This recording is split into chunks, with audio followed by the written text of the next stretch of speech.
Hi guys, welcome to Mahi cricket. Guys, T20 world cup లో 27th match Bangladesh versus Netherlands.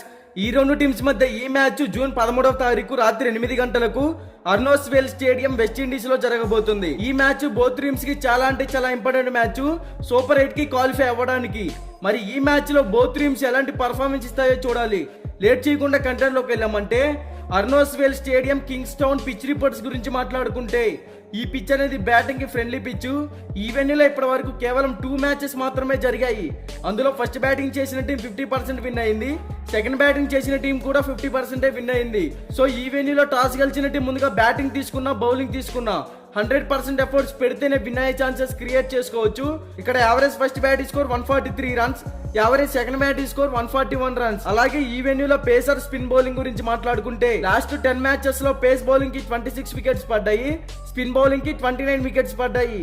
So ఇక్కడే మనం అర్థం చేసుకుంటే పేసర్ స్పిన్ కి అంత డిఫరెన్స్ అయితే ఏమీ లేదనే చెప్పుకోవచ్చు. ఇక బోత్ టీమ్స్ కి సంబంధించిన హెడ్ టు హెడ్ గురించి మాట్లాడుకుంటే ఇప్పటి వరకు ఈ రెండు టీమ్స్ మధ్య టోటల్ గా 4 మ్యాచెస్ జరిగాయి. అందులో బంగ్లాదేశ్ 3 మ్యాచెస్ విన్ అయింది, నెదర్లాండ్స్ కేవలం 1 మ్యాచ్ మాత్రమే విన్ అయింది. So head to head records లో బంగ్లాదేశ్ టీమ్ కే ఫేవర్ గా ఉందని చెప్పుకోవచ్చు.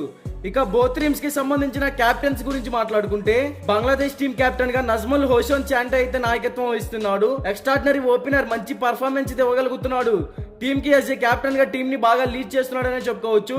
ఇక నెదర్లాండ్స్ టీమ్ కెప్టెన్ గా స్కాట్ ఎడ్వర్డ్స్ అయితే నాయకత్వం వహిస్తున్నాడు. బ్యాటింగ్ పరంగా పర్లేదు, గ్రీజ్ లో సెట్ అయితే టీమ్ కి ఒక పెద్ద స్కోర్ అయితే అందిస్తాడు. అలాగే టీమ్ ని కూడా బాగా లీడ్ చేయగలడు. ఇక ఈ రెండు టీమ్స్ మధ్య మ్యాచ్ అంటే చాలా ఇంట్రెస్టింగ్ అయితే ఉండబోతుంది. మరి ఈ మ్యాచ్ లో నెదర్లాండ్స్ టీం పై బంగ్లాదేశ్ టీమే విన్ అవుతుంది అనేది నా ఒపీనియన్. మరి మీరు ఏ టీం విన్ అవుతుంది అనుకుంటున్నారో కామెంట్ చేయండి. ఇక బోత్ టీమ్స్ కి సంబంధించిన ఎక్స్పెక్టెడ్ ప్లేయింగ్ 11 డిస్ప్లే మీద రన్ అవుతుందో ఒకసారి చెక్ చేయండి.